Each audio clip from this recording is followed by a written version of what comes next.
পিছিয়ে মঙ্গলবার কাতারের রয়্যাল এয়ার অ্যাম্বুলেন্সে দেশে ফিরবেন খালেদা জিয়া। নেতাকর্মীদের অভ্যর্থনার আহ্বান মির্জা ফখরুলের। দলীয় নেতাকর্মীদের কাছে আমাদের আবেদন থাকবে, রাস্তার দুই ধারে কোনো যানজট সৃষ্টি না করে এই মহান নেত্রীকে তারা অভ্যর্থনা জানাবেন। যাত্রী চলাচল সহজের বদলে ভোগান্তি বাড়িয়েছে রাইড শেয়ারিং। অ্যাপসবিহীন চলাচলে নিরাপত্তা ঝুঁকি, নীতিমালা বাস্তবায়নের তাগিদ।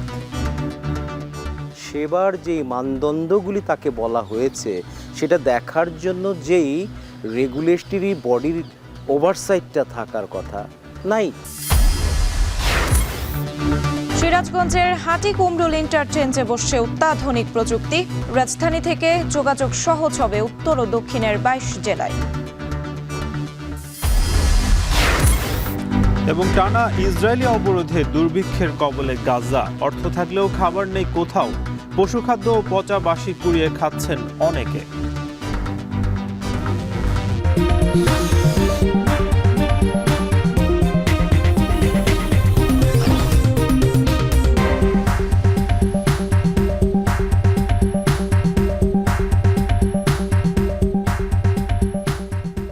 স্বাগত। এখন সকালে পুরো আয়োজন জুড়ে সঙ্গে আছি আমরা দুজন, আমি নাজমুস সাকিব এবং আমি সুমাইয়া রাজে।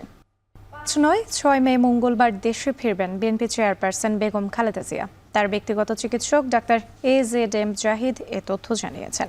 এদিকে শনিবার বিকেলে বিএনপি চেয়ারপারসনের গুলশান কার্যালয়ে দলের যৌথ সভা শেষে মহাসচিব মির্জা ফখরুল ইসলাম আলমগীর বলেন, বাংলাদেশ বিমান নয়, কাতার আমিরের দেয়া বিশেষ এয়ার অ্যাম্বুলেন্সেই দেশে ফিরবেন বিএনপি চেয়ারপারসন বেগম খালেদা জিয়া।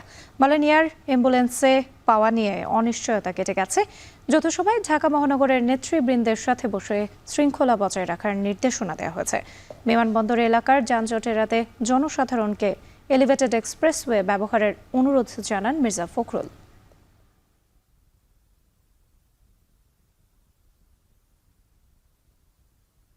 দেশনেত্রী বেগম খালেদা জিয়ার সঙ্গে তার 2 পুত্রবধূ তারাও আপনারা আসছেন, একই সঙ্গে তারাও আসবেন। দলীয় নেতাকর্মীদের কাছে আমাদের আবেদন থাকবে যে তারা অত্যন্ত শৃঙ্খলা সহকারে রাস্তার 2 ধারে কোনো যানজট সৃষ্টি না করে তারা তাদের নেত্রীকে, এই মহান নেত্রীকে তারা অভ্যর্থনা জানাবেন। রাজধানীর গণপরিবহনের সমস্যা কমাতে শুরু হওয়া রাইড শেয়ারিং যেন এখন এক ভোগান্তির নাম। নানা কারণে দিন দিন অ্যাপ থেকে মুখ ফিরিয়ে চুক্তিতে চলাচল করছেন বাইক চালকরা। বাধ্য হয়ে দরদাম করতে চলাচল করতে হচ্ছে যাত্রীদের। এতে উভয়েরই নিরাপত্তা বিঘ্নিত হওয়ার পাশাপাশি বিভিন্ন ঝুঁকিও তৈরি হচ্ছে। বিশেষজ্ঞরা বলছেন, রাইড শেয়ারিং নীতিমালা বাস্তবায়নের অভাবে সড়কে দেখা দিচ্ছে বিশৃঙ্খলা। বিস্তারিত জানাচ্ছেন আসিফ ইকবাল। রাজধানীর যে কোনো ব্যস্ত রাস্তার মোড়ে দাঁড়ালেই দেখা যায় যাত্রীর অপেক্ষায় বসে আছেন বাইক চালক। যার প্রয়োজন দরদাম করে বাইক চালকের পেছনে সওয়ার হন তিনি। তবে যার দরদামে পোষায় না, আরেক বাইকের দিকে এগিয়ে যান তিনি। কিন্তু এমন হওয়ার কথা ছিল না। অ্যাপে রাইড শেয়ারিংয়ের জন্য ডাকলে মোটরসাইকেল হাজির হবে নির্দিষ্ট জায়গায়, সেটাই নিয়ম। কিন্তু সেই নিয়ম এখন আর নেই। অ্যাপের মোটরসাইকেল পরিণত হয়েছে চুক্তির বাহনে। যানজট সহ চলাচলে নানা প্রতিবন্ধকতার শহর ঢাকায় কিছুটা স্বস্তির বার্তা নিয়ে এসেছিল রাইড শেয়ারিং কোম্পানিগুলো। প্রায় বছর 10 আগে কর্মব্যস্ত শহরে নগরবাসীর যাতায়াত ব্যবস্থাকে নিরাপদ ও স্বস্তিদায়ক করার প্রতিশ্রুতি নিয়ে বাজারে আসে পাঠাও। এরপর একে একে আসে উবার ও ভাই সহ একাধিক প্রতিষ্ঠান। আশা জাগিয়েও অল্প সময়ের মধ্যেই রাইড শেয়ারিং পরিণত হয়েছে ভোগান্তিতে। অতিরিক্ত ভাড়া, ডিজিটাল পেমেন্টে রাজি না হওয়া ও যাত্রী হয়রানি ইস্যুতে চালক, যাত্রী ও প্রতিষ্ঠান দুষছেন একে অপরকে। একটা প্যাসেঞ্জার যদি অ্যাপ ইউজ করে রাইডকে কল দিয়ে একটা রাইডার নিয়ে যায়, তখন সেক্ষেত্রে প্যাসেঞ্জার সেফটি আছে। কিন্তু একটা রাইডারের যদি ক্ষতিগ্রস্ত হয়, তখন কোনো কোম্পানি সেটা কখনো দায়বদ্ধ হয় না। অ্যাপসে অনেক টাইমে লস হয়ে যায়। দেখা যায় এমন জায়গায় আছে, সেখানে গেলে পরে ওইখানে আর ভাড়া হয় না। অ্যাপসে ভাড়া কম, কোনটাকে ভাড়া একটু বেশি। অ্যাপসে আপনি অনেক সময় নেটের স্লো আর নেটে অনেক সময় তারা ইউজ করতে চায় না, যেতে চায় না। পরস্পর দোষারোপের চক্রে পড়ে যুব কর্মসংস্থানের সম্ভাবনাময় খাত রাইড শেয়ারিং যেন মুখ থুবড়ে পড়েছে। যাত্রী কল্যাণ সমিতির তথ্য মতে যানজটের এই নগরীতে প্রায় 5 লাখ এবং সারা দেশে প্রায় 12 লাখ মোটরযান রাইড শেয়ারিংয়ে যুক্ত, যার অধিকাংশই অ্যাপের বিপরীতে চলে চুক্তিতে। যাত্রীরা বলছেন বাইক চালকরা অ্যাপ ব্যবহার না করায় একদিকে যেমন ক্ষতিগ্রস্ত হচ্ছে রাইড শেয়ারিং প্রতিষ্ঠান, তেমনি গ্রাহক সেবা নিয়েও জবাবদিহিতার বাইরে থাকছেন তারা। ভাড়া নিয়ে দরদামের সময় কটূক্তি, বেপরোয়াভাবে গাড়ি চালানো এবং ত্রুটিযুক্ত বাইক রাইডে ব্যবহারের প্রবণতার পাশাপাশি বাড়ছে অপরাধও। চুক্তিতে গেলে যেটা সমস্যা কি ভাড়া নিয়ে অনেক রেশারেশি হয়, বাট অ্যাপসে যত আপনার ফিক্সড একটা ভাড়া থাকে। আমরা যখন অ্যাপসের মাধ্যমে যাই তখন এনআইডি দিয়ে ভেরিফাইড করা থাকে, একটা রিস্ক ফ্রি থাকে এবং আগে থেকে আমাদের যে ভাড়াটা এটা ফিক্সড থাকে। কল আসতেছে না বিথাই কন্টাকে যাইতেছে, কিন্তু এটা তো রিস্ক, আর অ্যাপসে কোনো রিস্ক নাই।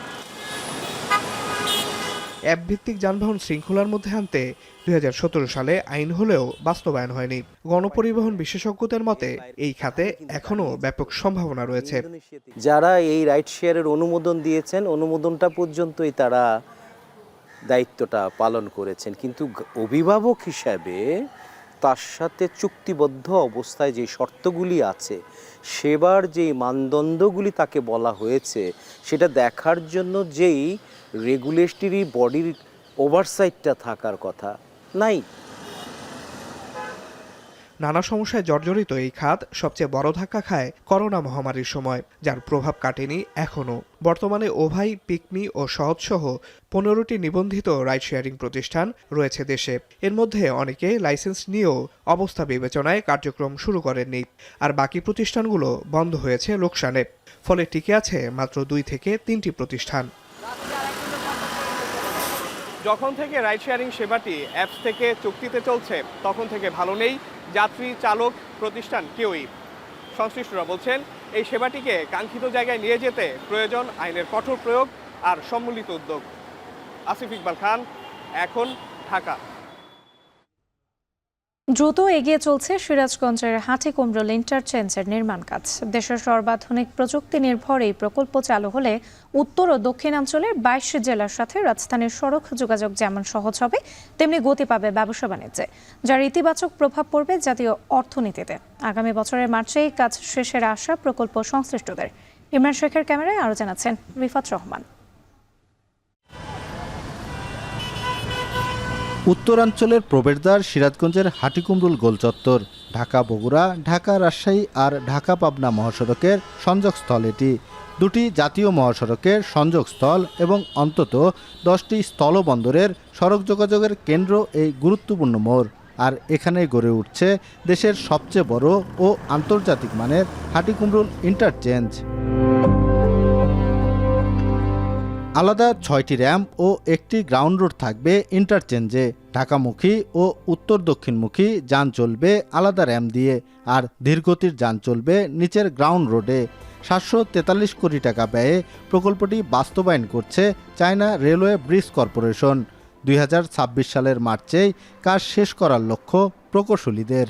এখন চেষ্টা করছি যে ঢাকা থেকে বগুড়া এবং ঢাকা থেকে পাবনা এবং বগুড়া থেকে পাবনা এই যে আন্তঃসংযোগটা এটা চালু করা দেওয়ার জন্য, এবং এই বছরের ডিসেম্বরের মধ্যে আমাদের যত র্যাম্প আছে এগুলো আমরা চালু করে দেব। তো আমাদের এই ফেজ বাই ফেজ আমরা জনগণকে এই সড়কগুলো উপহার দেব।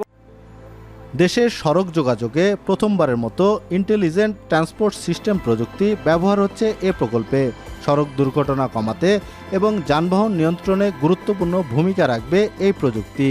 এছাড়া ইতিমধ্যেই শেষ হয়েছে প্রকল্পটির বাউন্ডারি ওয়াল, কালভার্ট ও মূল স্থাপনার পাইলের নির্মাণ কাজ। Bridge already SMBT 1 2 bridge complete করে ফেলছি। আরি ওয়ালগুলো মোটামুটি কমপ্লিট হয়ে গেছে।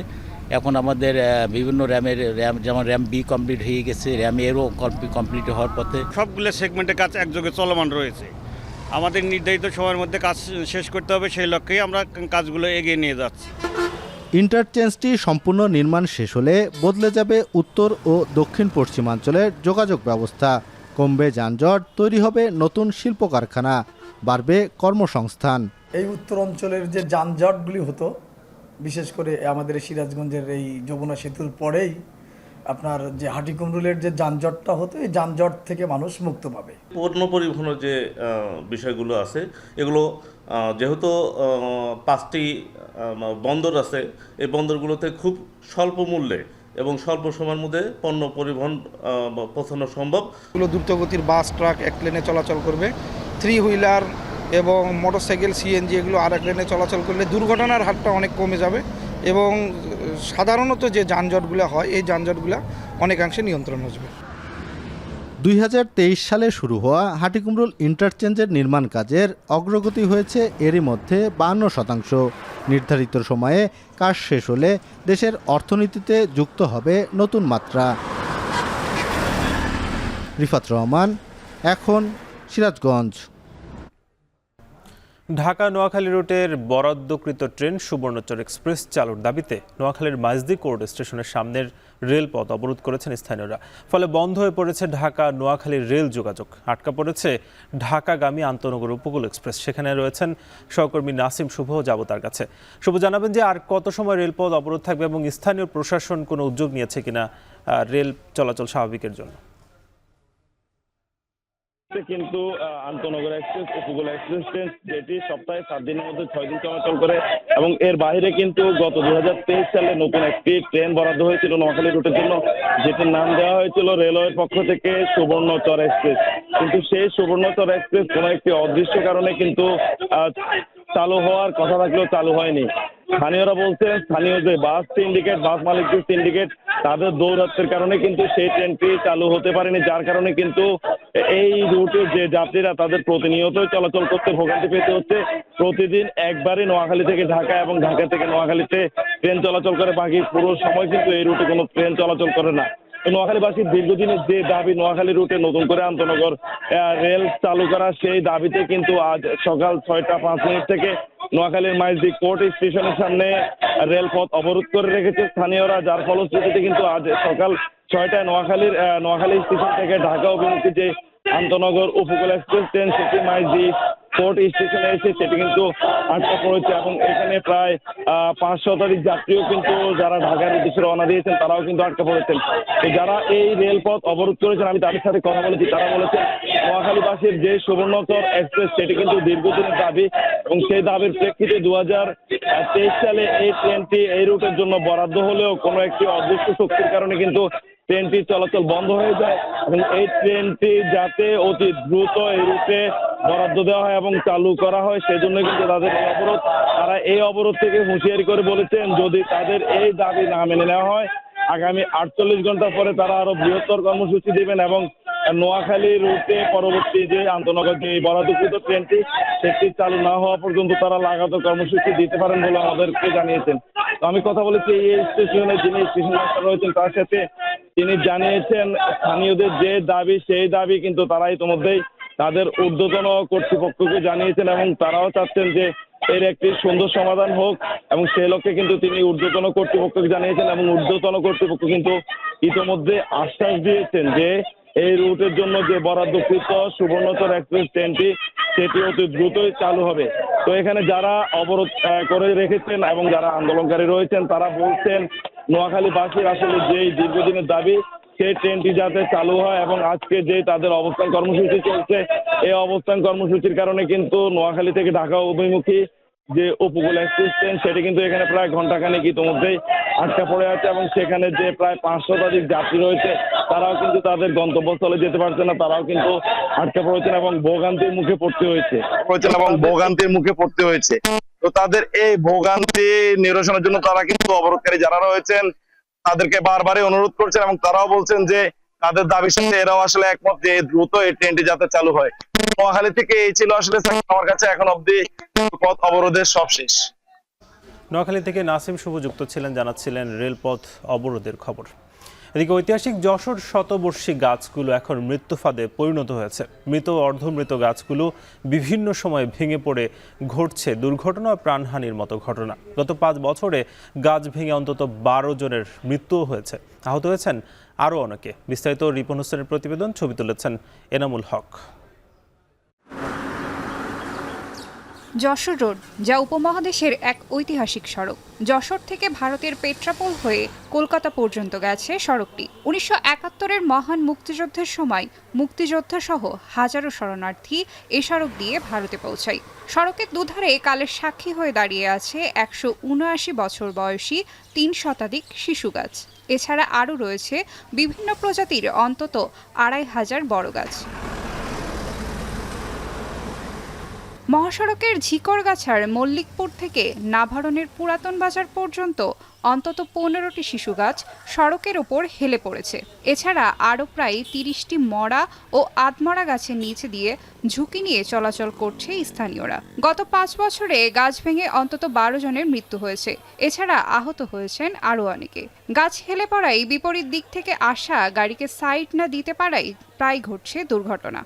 8 থেকে 10টা শিশু গাছ ইতিমধ্যে কয়েকটা ভেঙেও পড়েছে। তো এইটা আমরা দেখছি যেটা অত্যন্ত ঝুঁকির মধ্যে রয়েছে। শুকনো গাছগুলো যে কখন ভেঙে পড়বে এটা আমরা জানি না। এই ডাল ভেঙে পড়ার পরে অনেকের হাসপাতালেও অনেকে যায়। কিছুদিন আগে একটা লোক মারাও গেছে। স্থানীয়রা জানায় কয়েক বছর আগে সড়ক সংস্কারের সময় অধিকাংশ পুরাতন গাছের শিকড় কেটে দেওয়া হয়। এ কারণেই মরে যাচ্ছে গাছগুলো। তাই ভালো গাছ রেখে মরাগুলো কেটে ফেলার দাবি তাদের। এই রাস্তা সংস্কারের নামে গাছের শিকড় কেটে গাছগুলিকে ঝুঁকিপূর্ণ এবং তাদের মৃত্যুর মুখে ঠেলে দেওয়া হয়েছে। মৃত্যু গাছগুলো ওই গাছগুলো আমরা অপসারণ করতে চাই। অপসারণ করা হচ্ছে না, অত্যন্ত কৌশলগত গাছ থেকে ওদের পরিকল্পনায়। অধিকাংশ গাছ শুকিয়ে যাওয়ায় ও রাস্তার উপর গাছের ডালপালা হেঁটে পড়ায় ঝুঁকিপূর্ণ গাছ কেটে ফেলার কথা জানান জেলা প্রশাসক। মহামান্য হাইকোর্টের যে আদেশ আছে, এই আদেশের প্রেক্ষিতে গাছগুলো কাটার আসলে কোনো সুযোগ নেই। এরপরও আমরা যেটা আলোচনা ওখানে করেছি এবং সিদ্ধান্ত যেটা ছিল, স্থানীয় প্রশাসন বা স্থানীয় ইউনিয়ন নেতৃত্বে অন্তত ঝুঁকিপূর্ণ যে ডালগুলা সেগুলো কর্তন করার একটা সিদ্ধান্ত আছে। আমরা জেলা পরিষদ থেকে ব্যবস্থা নিচ্ছি। তারপরেও যদি এরকম কিছু মনে হয় যে সেটা আমাদের ইমিডিয়েটলি অপসারণ করা দরকার, যান মালের নিরাপত্তার স্বার্থে সেই গাছগুলো তাৎক্ষণিকভাবে অপসারণ করে যেন রাখা এবং পরবর্তীতে আমরা বিধি মোতাবেক সেগুলো নিষ্পত্তি। 2018 সালে যশোর বেনাপোল মহাসড়ক সংস্কারে দুই পাশের গাছ কাটার সিদ্ধান্ত নিয়েছিল। তখন পরিবেশবাদী সংগঠন ও সচেতন নাগরিক সমাজের প্রতিবাদের ফলে উচ্চ আদালতের নিষেধাজ্ঞায় বন্ধ হয়ে যায় গাছ কাটা। এখন যশোর। প্রতিবেশী দেশের সাথে বিভিন্ন সীমান্তে হত্যা ও নিরীহ কৃষককে অপহরণ যখন নিত্য নৈমিত্তিক ঘটনা, তখন চাঁপাইনবাবগঞ্জের শিবগঞ্জের চকপাড়া সীমান্ত ব্যতিক্রম। নেই অন্য সীমান্তের মতো উত্তেজনা। আন্তর্জাতিক সীমারেখা দুই বাংলার মানুষের অবাধ বিচরণের সীমা টেনে দিলেও এখনও কমেনি সাহায্য সহযোগিতা ও ভ্রাতৃত্বের বন্ধন। নোম্যান্সল্যান্ডে বাংলাদেশের অংশে থাকা ভারতীয়দের জমিতে চাষাবাদ করছেন এখানকার কৃষক। বছরব্যাপী উৎপাদন হচ্ছে কোটি টাকার ফসল। চাঁপাইনবাবগঞ্জ থেকে সোহান মাহমুদের পাঠানো তথ্য ছবিতে বিস্তারিত। চাঁপাইনবাবগঞ্জের শিবগঞ্জ উপজেলার চকপাড়া সীমান্ত, ওপারে ভারতের মালদা জেলার মুসলিমপাড়া। দুই দেশের মাঝে কাঁটাতারের বেড়া না থাকলেও এখানে দুই বাংলার মানুষকে আলাদা করেছে ছোট একটি খাল। কিন্তু আন্তর্জাতিক সীমারেখাও এখানে দুদেশের মানুষের মাঝে সাহায্য সহযোগিতা ও ভ্রাতৃত্বের বন্ধন কমাতে পারেনি। মানচিত্র আলাদা হলেও শাহবাজপুর ইউনিয়নের আন্তর্জাতিক পিলার 185 এমপির কাছে নোম্যান্সল্যান্ডের বাংলাদেশ অংশে রয়ে গেছে ভারতীয় নাগরিকদের প্রায় 350 বিঘা জমি। অল্প টাকায় লিজ নিয়ে এসব জমিতে চাষাবাদ করছেন বাংলাদেশি কৃষকরা। ভারতের জমি আমরা চাষাবাদ করি, যে ফসল হয় সে ফসলের অর্ধেক দিয়ে দিই। সবজি করি, সবজি ওরা টাকা নিয়ে যায়, আমরা বেচ কিনকার টাকা দিয়ে রাখে। এটাই ভারতীয় জমি ওরা দেয়, আমরা করি। কেউ আধারি ফসল লয়, কেউ টাকার বিনিময়ে, কেউ 3 ভাগের 1 ভাগ লয়। এই তো ভারতীয়দের অনাবাদি থাকা শত শত বিঘা জমিতে বছরব্যাপী চাষাবাদে কোটি টাকার ফসল ঘরে তুলছেন কৃষক। যেখান থেকে ফসলের একটি নির্দিষ্ট অংশ বা অর্থ দেয়া হয় জমির মালিককে, আবার নতুন ফসল বা আমের মৌসুমে পাঠানো হয় উপহার। বাংলাদেশের মধ্যে ওদের 350 বিঘা জমি, ওরা এসে 1-1 বছরকার মতন টেন্ডার দিয়ে টাকা পয়সা নিয়ে চলে যায়। প্রায় 1 বছরের মতন টেন্ডার দিয়ে টাকা পয়সা নিয়ে দেখা সাক্ষাৎ করে চলে যায়। আর জমিগুলো আমরাই আবাদ করি, ফসল পানে উঠিয়ে নিয়ে যাই। আমাদের সাথে ভালো সম্পর্ক তাদের। সীমান্ত পেরিয়ে বাংলাদেশ অংশে থাকা জমিতে ভারতীয় নাগরিকদের চাষাবাদ প্রায় অসম্ভব। তাই বাংলাদেশিদের কম টাকায় লিজ দেয় তাদের অনাবাদি জমিতে ফসল ফলানোর কারণে দুপক্ষই লাভবান হচ্ছেন। এতে সহযোগিতা করছে দুই দেশের সীমান্তরক্ষী বাহিনী। আমাদের বাড়ি ইন্ডিয়া এবং আমাদের জমি জায়গাতে একটু সমস্যা হয়, যার জন্য ওর একটা জমি জায়গা দিতে হচ্ছে। কৃষি বিভাগ বলছে ভারতীয় জমি চাষ করে কৃষকরা স্থানীয় অর্থনীতিতে বড় অবদান রাখছেন।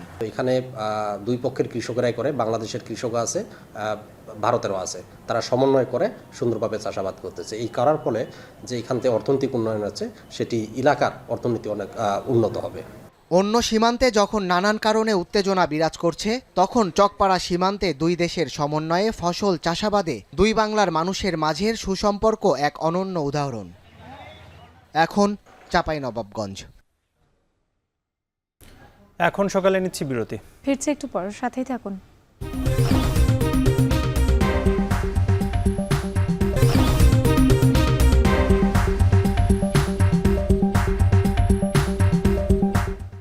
ফিরে এলাম বিরতির পর। দেখছেন এখন সকাল। নওগাঁয় সপ্তাহের ব্যবধানে বেড়েছে সব ধরনের সবজির দাম। সরবরাহে কমার অজুহাতে বাড়তি দামে বিক্রি হচ্ছে সবজির দাম বাড়তি মৌলভীবাজারেও।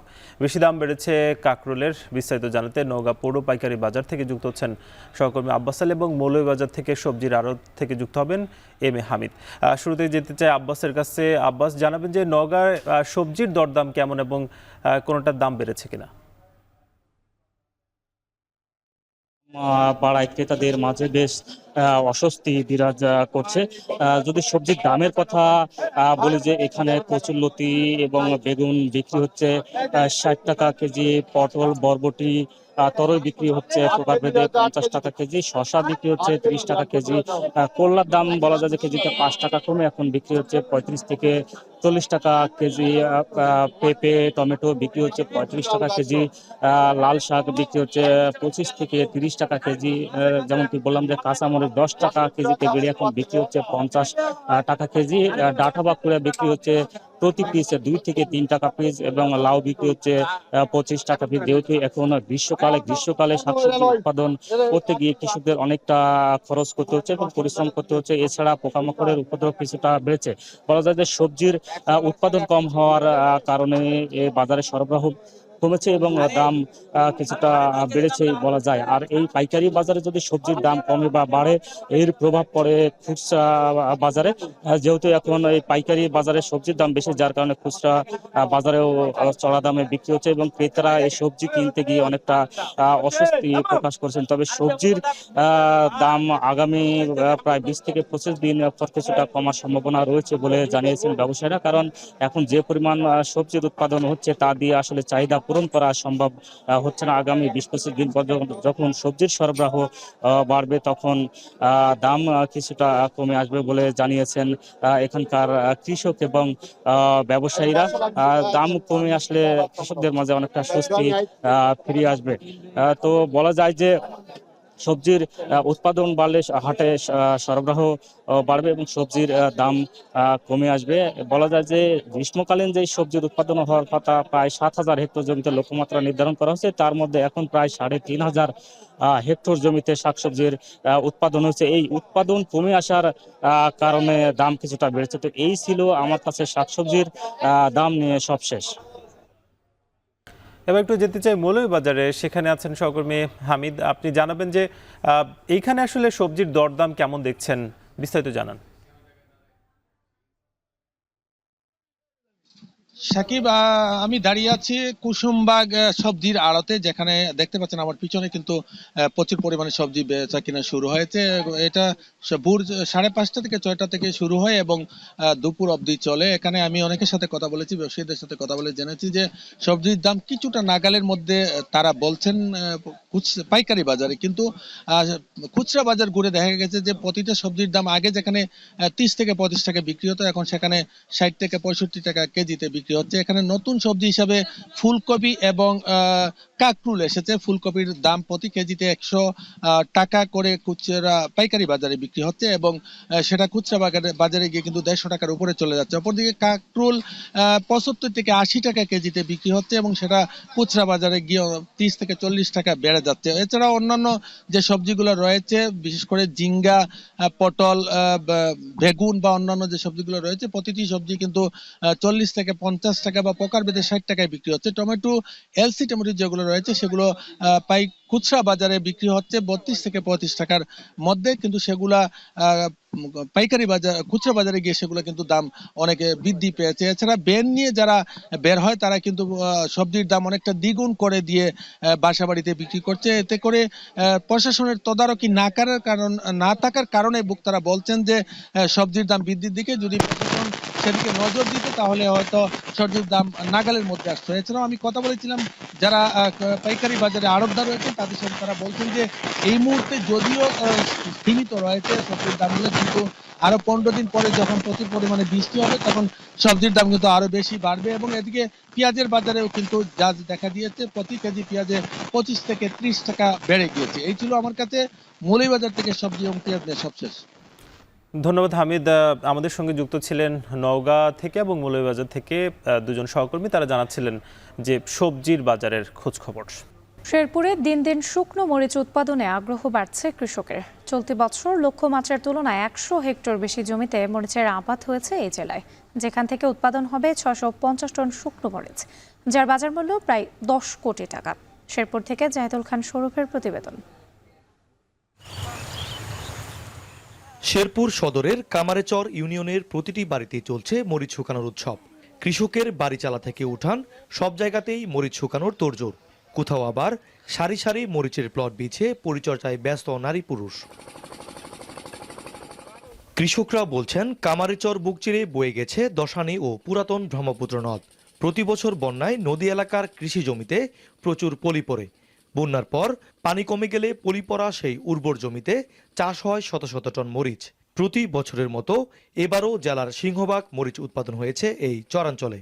যদি কাঁচামরিচটা ভালো দাম পাই তাহলে বেচে লই, আর যদি ভালো না পাই ক্ষেত পাকানি পরে তুলে নিয়ে আসি পরে শুকাই।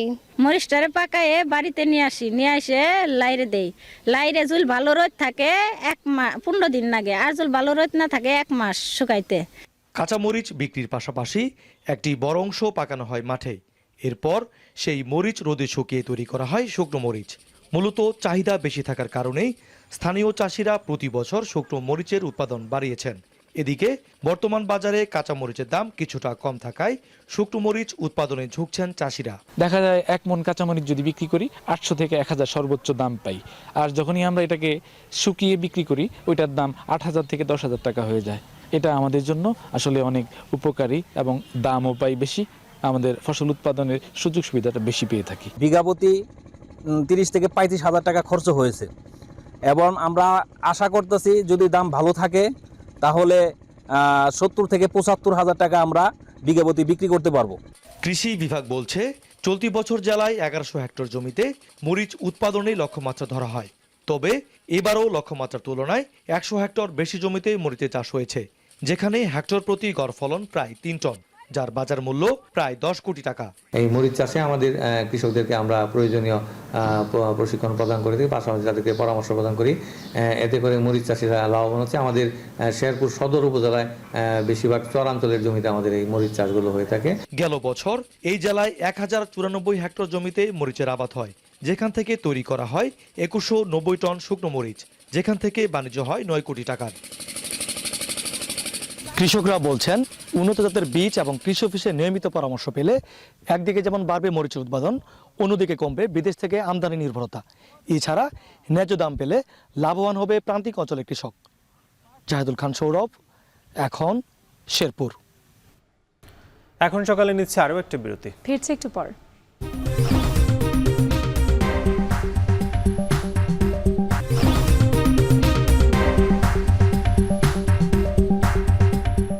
বিরতির পর ফিরে এলাম আরও একবার। দেখছেন এখন সকাল। সিন্ধু চুক্তি অমান্য করে ঝিলাম নদীতে ভারত স্বাভাবিকের চেয়েও বেশি পানি ছাড়ছে বলে অভিযোগ পাকিস্তান নিয়ন্ত্রিত আজাদ কাশ্মীর এলাকার বাসিন্দাদের। এতে ঝিলাম নদীর পানির স্তর বেড়ে বন্যার শঙ্কায় হাজার হাজার মানুষ। তবে ভারতের সিন্ধু চুক্তি স্থগিতের সিদ্ধান্তে আপাতত বড় প্রভাব পড়বে না বলে মত বিশেষজ্ঞদের। কিন্তু সিন্ধু সিমলা চুক্তি নিয়ে নয়াদিল্লি ইসলামাবাদ উত্তেজনা না কমলে পরিণতি ভয়াবহ হবে বলে ধারণা অনেকের। তৌহিদুর রহমান জানাবেন বিস্তারিত। পেহেলগাম ইস্যুতে সিন্ধু চুক্তি স্থগিত করে ভারত পানিযুদ্ধ শুরু করেছে বলে প্রথম থেকেই অভিযোগ পাকিস্তানের। এখন সেই চুক্তি অমান্য করে জম্মু কাশ্মীর অঞ্চল থেকে ঝিলাম নদীতে স্বাভাবিকের চেয়ে বেশি পানি ছাড়ছে ভারত, এমনটাই দাবি পাকিস্তান নিয়ন্ত্রিত আজাদ কাশ্মীরের বাসিন্দাদের।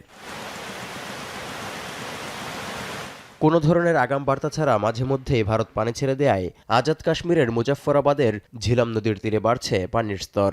বন্যার শঙ্কায় উদ্বেগের মধ্যে দিন কাটছে অঞ্চলটির হাজার হাজার বাসিন্দার। সবচেয়ে বেশি দুশ্চিন্তায় কৃষক ও মৎস্যজীবীরা।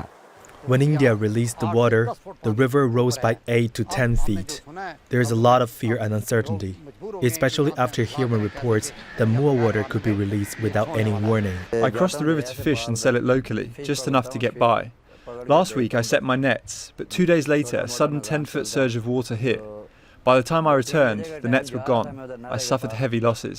1960 সালে হওয়া সিন্ধু পানি চুক্তি একসময় দুদেশের মধ্যে সহযোগিতার বিরল প্রতীক হলেও পেহেলগাম ইস্যু ঘিরে এখন প্রশ্নবিদ্ধ।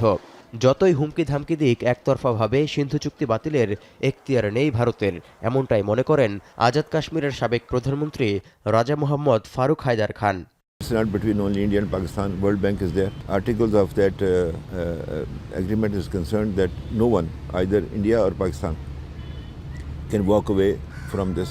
They have to agree mutually if they want to scrap this.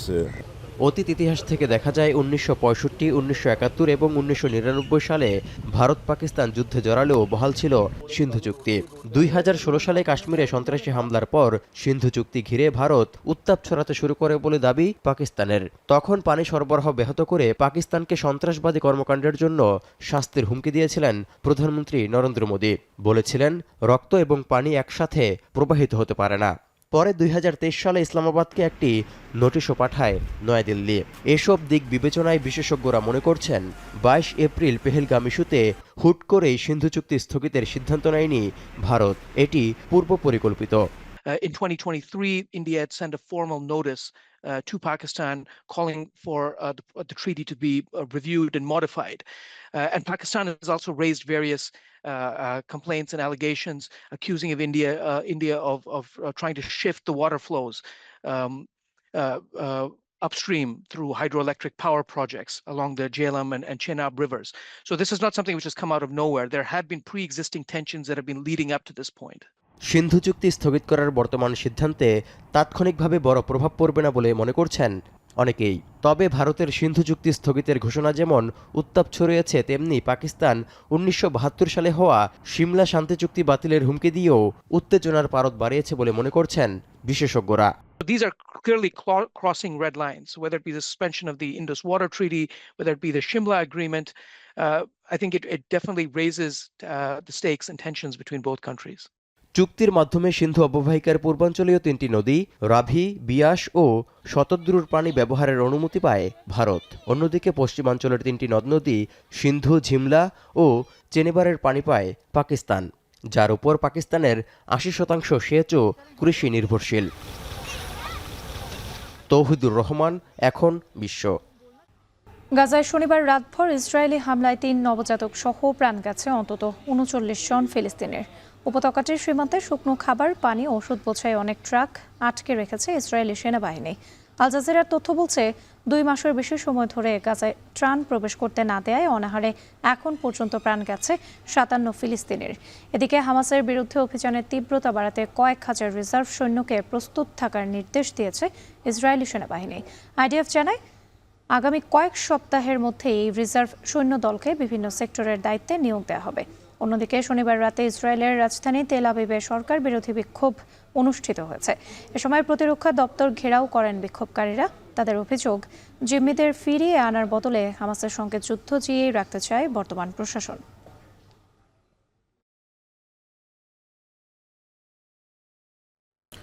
আগ্রাসনের মধ্যে 2 মাসের বেশি সময় ধরে চলমান ইসরায়েলি অবরোধে গাজায় দৃশ্যমান হচ্ছে দুর্ভিক্ষের চিত্র। অর্থ থাকলেও খাবার পাচ্ছে না মানুষ। ক্ষুধার জ্বালায় আবর্জনার স্তূপ থেকে নষ্ট খাবার কুড়িয়ে খেতে বাধ্য হচ্ছেন ধ্বংসস্তূপের এই নগরের অনেক বাসিন্দা। ক্ষুধা ও অপুষ্টিতে সবচেয়ে বেশি মৃত্যুর কোলে ঢলে পড়ছে শিশুরা। তৌহিদুর রহমান জানাবেন বিস্তারিত। ইসরায়েলি অবরোধে খাদ্য ও সহায়তা সামগ্রীর অভাবে মার্চ মাসের 2 তারিখ থেকে দুর্ভিক্ষের ক্ষণগণনা শুরু হয় অসহায় গাজাবাসীর। 2 মাস অতিবাহিত হওয়ায় যা এখন দৃশ্যমান। ক্ষুধার জ্বালায় নিরীহ মানুষের হাহাকার তীব্র হচ্ছে অবরুদ্ধ ভূখণ্ডে। পচা বাসি খাবার এবং পশু খাদ্য তো আছেই, আবর্জনার স্তূপ থেকে নষ্ট খাবার কুড়িয়ে জীবন রক্ষায় খেতে বাধ্য হচ্ছেন ধ্বংসস্তূপের এই নগরীর অনেক বাসিন্দা। তাদেরই একজন হেশাম। تقدر بيقولوا عنها في اللغه الفصحى الزبالات. بنروح على الزبالات وبنجمع الخبز هذا في منه الخربان بنجمع الكيس بنبيع ب 10 شيكل الله يعزك للدواب تعاون الناس. ভয়াবহ খাদ্য সংকটের চিত্র তুলে ধরতে গিয়ে এই ভুক্তভোগী আরও জানান, ক্ষুধার যন্ত্রণায় কলিজার টুকরা 2 সন্তানসহ পুরো পরিবারের সদস্যরা পচাবাসি খাবার খেয়ে অসুস্থতায় ভুগছেন। নেই চিকিৎসার ব্যবস্থাও। صابنا تلبك معه من الخبز هذا. عيينا الاطفال نعيط بس ما فيش بديل بيعيا ناخده على المستشفيات ما فيش انك تجيب. ইসরায়েলি আগ্রাসনের আগে 20 শেকেলে 3 দিনের খাবার চাহিদা মিটলেও বর্তমানে 100 শেকেলে এক বেলার খাবারও পাওয়া যাচ্ছে না বলে জানান গাজাবাসী। অর্থাৎ অর্থ থাকলেও মিলছে না খাবার। তাই তো জাতিসংঘ সহ গাজায় মানবিক সহায়তায় নিয়োজিত বিভিন্ন সংস্থার বিলি করা খাবার সংগ্রহে দিনকে দিন লাইন দীর্ঘ হচ্ছে নিরুপায় গাজাবাসীর। করুণ বাস্তবতা হলো সহায়তার ভাণ্ডারও ফুরিয়ে এসেছে। كل شيء مسكر علي، لا ادويه لا دواء ولا علاج لا فراش لا اكل، من وين اجيب؟ من وين اوفر؟ واحنا في الحصار اللي احنا فيه. عشان هيك جيت للتكيه اجيب لاولادها طعميهم. No food, no fuel, no relief supplies, absolutely nothing, no commercial goods. That's 2.1 million people that have not had any essential necessities for their survival entering into Gaza. Gaza কর্তৃপক্ষের তথ্য বলছে 2 মাসে ক্ষুধা ও অপুষ্টিতে ভুগে প্রাণ গেছে 50 জনের বেশি বাসিন্দার। এর মধ্যে বেশিরভাগই শিশু। বর্তমানে 60,000-এর বেশি শিশু চরম অপুষ্টিতে ভুগছে। 10 লাখেরও বেশি মানুষ প্রতিদিন ক্ষুধার যন্ত্রণায় কাতরাচ্ছেন। এমন করুণ পরিস্থিতির মধ্যেও একদিকে সীমান্ত বন্ধ রাখা হয়েছে, অন্যদিকে ত্রাণ নিয়ে গাজার উদ্দেশ্যে রওনা হওয়া একটি জাহাজে শুক্রবার হামলা চালিয়েছে ইসরায়েল। অপরাধ ঢাকতে ওই জাহাজে হামাস সদস্য ছিল বলে দাবি তেল আবিবের। তৌহিদুর রহমান, এখন বিশ্ব। এখন সকালে নিচ্ছে আরও একটি বিরতি, ফিরবো কিছুক্ষণ পর।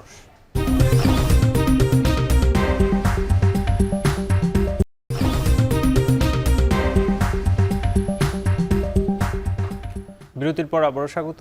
দেখছেন এখন সকাল। এবার খেলার খবর।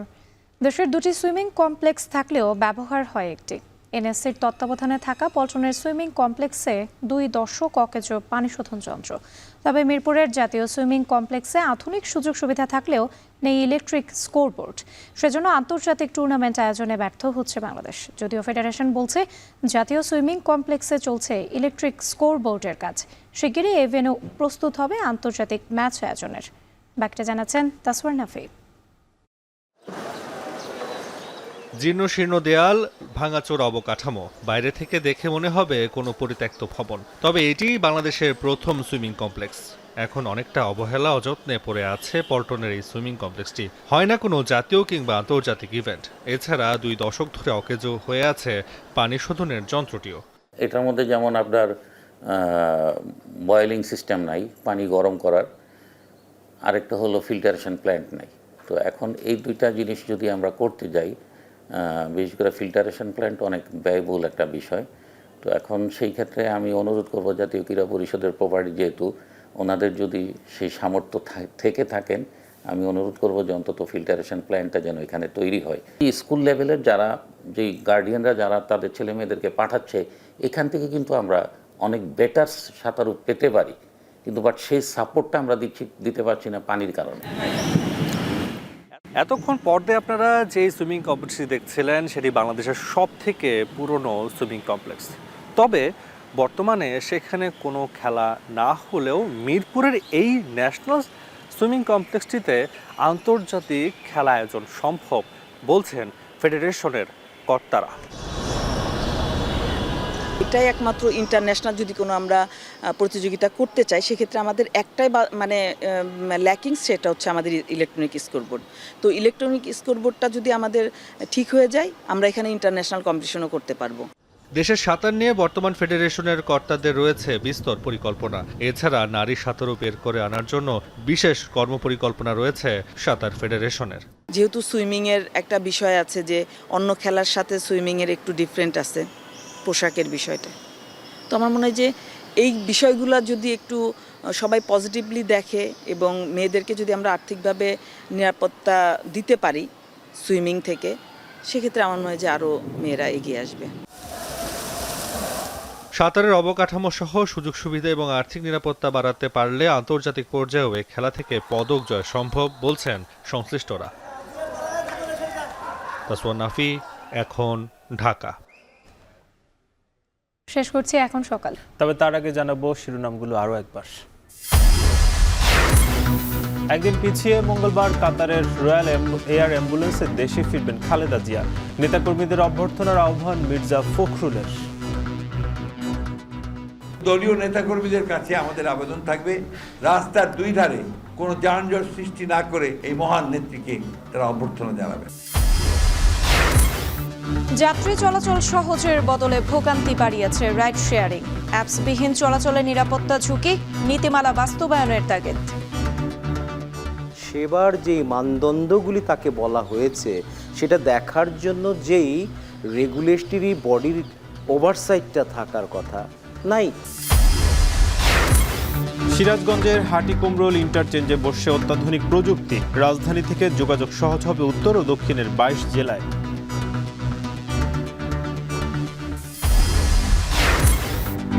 এবং টানা ইসরায়েলি অবরোধে দুর্ভিক্ষের কবলে গাজা। অর্থ থাকলেও খাবার নেই কোথাও। পশুখাদ্য ও পচা বাসি কুড়িয়ে খাচ্ছেন অনেকে।